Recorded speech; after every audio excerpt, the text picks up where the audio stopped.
Hey everybody, this is TJR, And this is Robert Kinsler. and we're going to talk about the latest album by Beck entitled Colors, which just came out. There you go. Robert's got a copy right there. And uh, Robert, before we start, well, do you have anything you want to say first? Because I Yeah. Why don't I kind of kick it off? yeah, Since Beck burst on the scene back in 1994 with his breakthrough hit "Loser," and that was also in connection with his album "Mellow Gold," which is kind of his official mainstream debut. Beck has somehow been able to blend alternative rock, lo-fi, art damage, soul, funk, Americana, reggae. I mean, you name the style, he's probably dabbled in it, even like symphonic music. And Colors, which I did pick up yesterday, is his 13th album, and it kind of continues Beck's tradition of he almost reinvents himself with every new album. He really does. Morning Phase picked him up three Grammys, including for Album of the Year back in 2015, yeah, and yet he hasn't done another Morning Phase. He's done something very different. Kind of like a synth pop album, almost rooted kind of in the 80s electronica synth pop and stuff. But there's also tinges of like 60s rock and roll and modern pop and dance music. He always surprises us, and I think that's a great thing. agreed. However, though, I think we both agree to the fact that he should have given that award to Beyonce. Oh yeah, yeah. Alex That should have done that. Yeah. what a travesty, right? What a travesty. Anyways, though, sorry, we had to put that out there. I know, little satire there, everybody. We don't really feel that way. Yeah, I bought flowers for my partner on Valentine's, and I gave them to her, and I told her, I'm giving these to you, but you really should be giving them to Beyonce. I told her that. That's an excellent Yeah, suggestion. that went Yeah, over well. yeah. It I'm went over sure it really went over well. That great. went over Yeah. so well. I thought you should do it with your wife. Yeah. You definitely tell her that. Thank you. Yeah, I'll take that under advisement. Take Thanks that very over. much, TJ. I appreciate it. At any rate, though, I agree with you. It's a very '80s. If I had to find one thing, which is hard to do with Beck because there are so Hmm. many things going on. There are so many influences just intermingling and Oh yeah. cross-pollinating in all of his albums. But if I had to, I would say '80s. Hmm. But I will say, if I had to compare this to any previous Beck albums, and I've been following Beck since his first album. Hmm. I've picked up every album. I've picked up his indie albums that weren't on the major labels that he did in between his major label albums. Whenever I've been able to find his CD singles at Amoeba that have like other alternative tracks on it or other tracks that you can't find on the albums, I've picked up those. I've been a huge Beck junkie all my life, or well, at least until he's been making music anyway. It's not all my life. Uh-huh. But if I had to compare it to anything, I would say the album that I would compare it most to is Culture Vultures Uh-huh. or Vulture Culture. I think that's how it's said. Excuse me, I apologize. But if I had to, I'm going to double check that real quick here. That would Yeah, it's definitely not Sea Change or Morning Phase. It's the exact no, opposite of that. Yeah, and no. it's even though those are pretty critically acclaimed, but I think like we've been talking about, it's because this breadth he's done of all these different albums, and they each kind of have their own identity.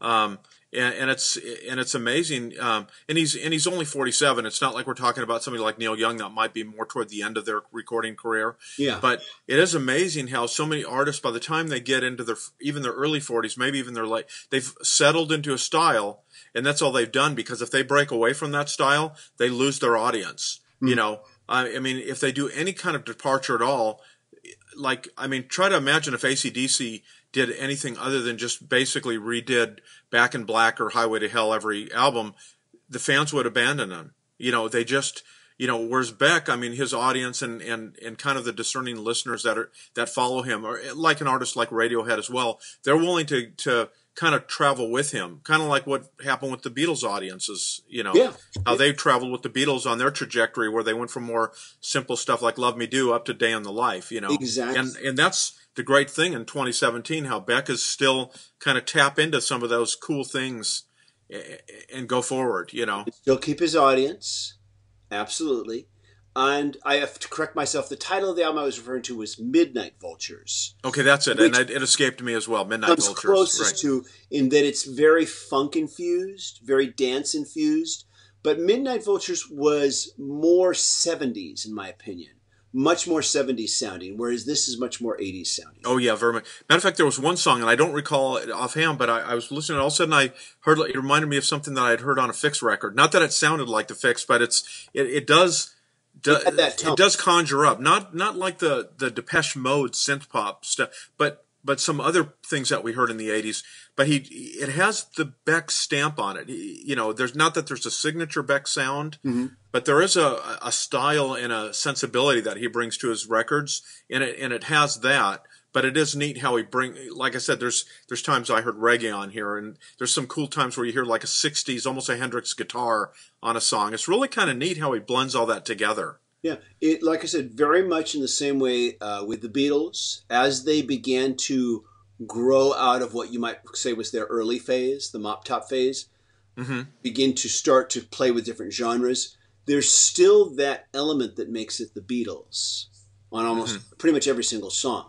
There's always exactly to it. Maybe it's the harmony vocals. I'm not sure what it is, but someday I'll have to really examine that and find out what it is that makes a Beatles song, even though they were always jumping around, genre hopping, so to speak. I mean, you think about how like Rocky Raccoon was like this kind of quirky, almost country. Yeah. Here they are, a British band trying to tap into American country music, yet you knew it was the Beatles. I mean, it's so amazing how they did that, retained who they were. From and that Beck Day in the has Life. that gift. Yeah, like A Day in the Life with the whole experimental orchestra section. Yeah, yet somehow fulfill the Beatles. Beck is the same way. Everything he does, and he has experimented with. If you look at like albums like Stereopathic Soul Manor, which is one of those indie albums I'm talking about on a major label, where he does the song like Rowboat, which is a classic country western song. Johnny Cash even covered it. It had just that classic vintage country sound to it. And yeah, he is able to jump around. I know that Beck is a big fan of Americana and blues music, which is why it's always been kind of a presence on his albums. Maybe not so much on this one. Yeah, not on this one, yeah. But I'll admit, I was saying at the time that Morning Phase came out that I missed I respect the more serious Beck that we get with Sea Change. I miss the more fun Beck. And so we're definitely getting the fun Beck back. We are. This is an album that on its sound is exuberant. It's kind of buoyant. It has that sense of fun, and yet it has the things that we've been talking about. These are not paint by numbers songs by any means. I mean, there's so many interesting things. Every time I listen to this album, you hear something different that you haven't heard before in the layers, whether it's the strings that come in or the guitar parts. There's the one song, and I want to say perhaps it's, and I'm trying to think what song it is. I need to probably, I think it's on the fourth song on here. It's called Dear Life. It starts out with kind of like this Roadhouse piano sound. It comes in, and then it comes in a much more fluid kind of, maybe a more, more nuanced and more fully produced song. But the piano that kicks it off is very much what you might think, oh, that's just like a demo recording or something. Yeah. But then it's how it quickly kind of immediately goes into where it is a more fully produced song. And that's kind of the magic of this, that he's not afraid to like have some rough edges. And those rough edges are one of the things that make this such an interesting and great album.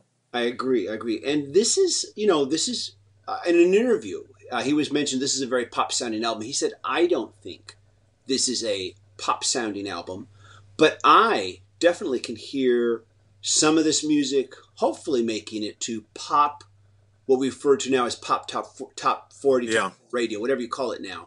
Today's top 10 pop radio. Yeah. I didn't want to say top 40 because I don't know 40 anymore that we grew up. No, I'm with you. I hear a lot of these songs to me are radio friendly, even for modern day America. They're not on a rock format. But definitely on, like, I guess whatever you call is top 40 in America, the Billboard charts. I mean, so many of these songs, Color, Seventh Heaven, Wow, Dreams.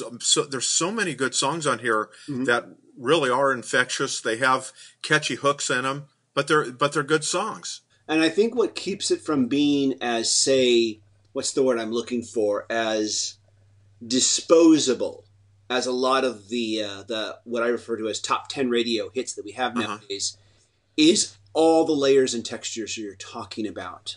I think it's the kind of music I hear when I go to the gym. Exactly. They play this kind of like very vapid top 10 music that for the most part, once in a while I hear a song that has a really catchy hook, a really strong groove, but mostly I hear tracks that are just kind of, they'll be here today, gone tomorrow, and nobody That's it. Yeah. remember this stuff. Yeah, and it's funny. I'm like you. I go to the gym, and that's typically the only time I hear the kind of music you're talking. And you're exactly right. It's on in the background, and you go, "Oh my gosh, all this stuff sounds like it was." Basically, they say, "Hey, let's purchase this beat. This is where the chorus comes in. Hey, we're going to use auto tuning, and we're going to have the chorus with this many voice." It's so calculated, and everything's just 120 beats per minute. It truly insults any discerning listener. This is the exact opposite of that, though. This has some of the hooks and some of the things about that you might admire, at least on a superficial level, but it's so much more well rendered and so much more artful. It's just great. Yes, exactly. This, and I could hear these songs like Dreams, playing in the gym. I can hear it making it into those playlists there, into that top 10 playlist. And hopefully some programmer will hear that and go, "Hey, this will break up the monotony. Let's get this in there." Exactly. Exactly. So, but, and and one thing I did, TJ, one thing I did right too is that, on its surface, when I'm first listening, you're just caught up in the hooks and kind of the neat, synthesizer sounds and some of the orchestrations and stuff. But, there's some really interesting lyrics here too that kind of reflect, I think, some of the things happening in the world. We were just talking about Dreams. I just want to quote a couple of the lines in here, just so that if people do listen, even if they stream it, listen. There, trouble on the way. Just get a dog and pony up for Judgment Day. And then later on in the song, it says, "When nothing's right, just close your eyes, and you're gone." And it's kind of like, hey, if things are really bad around you, and it's delivered kind of with the simplicity, it's so in tune with the music. It's just, there's some really great stuff here, beyond just the music. The lyrics are great too. Beyond the danceable grooves and vibes, there is something going on lyrically. And I was going to ask you about that because now you have the CD. Now, I've only been listening to it streaming on Tidal. Okay. I, at this point, don't actually... And we could show it's you show it. And you to me, I guess it looks like a mini album, where here the lyrics come out here, and then there's the album, / CD comes out on this side. Really great. And it's called Colors, the album, and look at all the great colors on this thing. Even Beck's kind of draped in colors. Yeah. And the booklet, the lyrics are great. I mean, you can read the lyrics. They're all presented kind of in a different style, all the songs. Sure. The only thing that's difficult to read is here with the credits, like what musicians are. You almost have to have, you're going to have to spend some time and decipher that, which I did, and, Good for you. but yeah, You're a dedicated but it was neat because I was able to read the lyrics and stuff for the songs, because hey, what's he saying there? And then you're able to really dig down into it, and very nice package though. Excellent. I've already ordered the album, but what I've done is, as I went looking around to see if there were any like exclusive editions, because sometimes you might get a Best Buy or a Target edition that has like exclusive bonus tracks. So I was searching around. I didn't see anything. The only thing I saw that was exclusive was Target had one with an alternate cover, but that's it. Just an album cover. And the only difference is that the blue on the cover was red. And that's okay. So here where you see right here, so this is red here. That was it. That was okay. It. So, but what I did notice is, as I was doing my search, is that Target had the vinyl copy for $15.99. Wow, that's not bad. Nice. Which, everybody else was over $20 for it. So I said, okay, well, for a few dollars more, I'm going to buy it on vinyl. And I thought, this will be cool because then I can I'm sure it'll come with a digital download. And if not, I can just listen to your CD copy, hopefully, if you're kind enough. But I can do a CD versus vinyl on it. Yeah. See if I hear and you are a good audiophile, and I always enjoy that. And you can delve back in, like, is there too much compression? I've listened to the CD on, like, a portable CD player I have with headphones, and then I've also listened to it in a good car system. Yeah. It sounds great in both realms. I've listened to it on Tidal. High quality, and it sounds great there. Yeah. So I don't think there's any. To be honest, I'm sure the CD is fine, but I just decided this time. Well, you did just recently purchase a nice, vinyl turntable to enjoy vinyl on, and if the vinyl is only a couple dollars more, and I don't know why Target had it for so much less. Everybody had it for over $20, like $20 or so, $23. Yet Tidal had it for $15.90. I mean, good for Target. Yeah, it's good to highlight that where you can do it. Yeah. Yeah, might as well. I figured I might as well spend a few extra dollars and get it on vinyl for Yeah. And one thing I think to talk about is, although a lot of the album is kind of like we would say exuberant and upbeat, Yeah. I'd say the last song on there, Fix Me, is more what people kind of might expect if they've heard Sea Change or if they've heard Morning Phase. That's going to tap into that and more of the serious nature of Beck. So you do get a little of that on the album, and I think he closes out with that. Mm-hmm. But like I said, for people looking for an upbeat, an album that makes you feel good, songs that really kind of jump out at you, this is a great achievement and a really good comeback. I did some reading like you did, and I think Morning Phase came out in early 2014. So it's been like almost 4 years since we got a new album from Beck. So it's been quite a long span. Indeed, it certainly has. And but yeah, I think as far as at this point, like I said, still living with the album. As far as where I might place it in his catalog, I won't say maybe this is his greatest album yet, mm-hmm. but it's definitely a really good album. It's definitely a really fun album. But I reserve the right to change my mind on this as repeated listens might bring in more and more textures into me, and I might start to feel much stronger about it later in the future. And of course, I'm really looking forward to hearing it on vinyl as well and making that comparison too.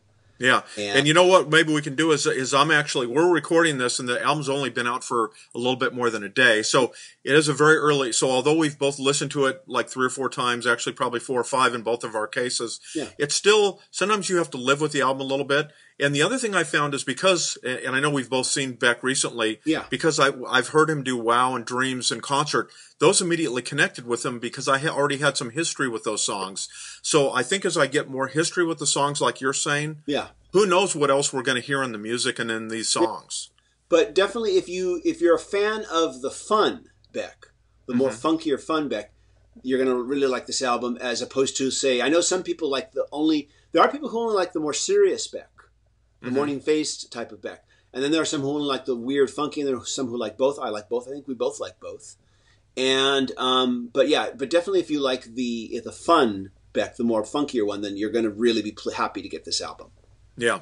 I agree. Yeah. Well, I'm glad we both like. It's cool. We're both excited about a new album from one of our favorite artists. That's great. And I didn't discover Beck until relatively recently. I think I saw him, and I want to say 4 or 5 years ago, I saw him at Coachella. Yeah. And was definitely spellbound. He's such a charismatic performer, and he's someone who's charismatic live when you see him, and he brings that. Whatever that is about him, and I know we've been trying to figure that out. Yeah. He also does that on record. I know he said that when he was playing because he plays live all the time, it's like he does these short little bursts of tour dates. Yeah. And so he tries to bring the energy, I think, of what he does in tour and his live concert dates into the album. And I think he's succeeded there. Definitely, yeah. Okay, well, cool. Well, so have you checked out the album yet? Do you plan on checking it out? Let us know what your thoughts are. And maybe we'll talk about it again. There we go. Maybe we'll talk about it again at a future time. We'll see. And normally, you're right. When we do Music Worth Buying, we have lived with the albums for a couple of weeks. The albums are usually a couple of weeks old. They are. By the time we start talking about them, we've had some time to live with them for a little while and digest them. And I've always said music takes longer to digest than, say, movies do. And so, but maybe we'll talk about it again and just follow up with where we are with it. Anyways, let us know what you thought of the album, everybody. We want to check out your comments. And until next time, this is TJR.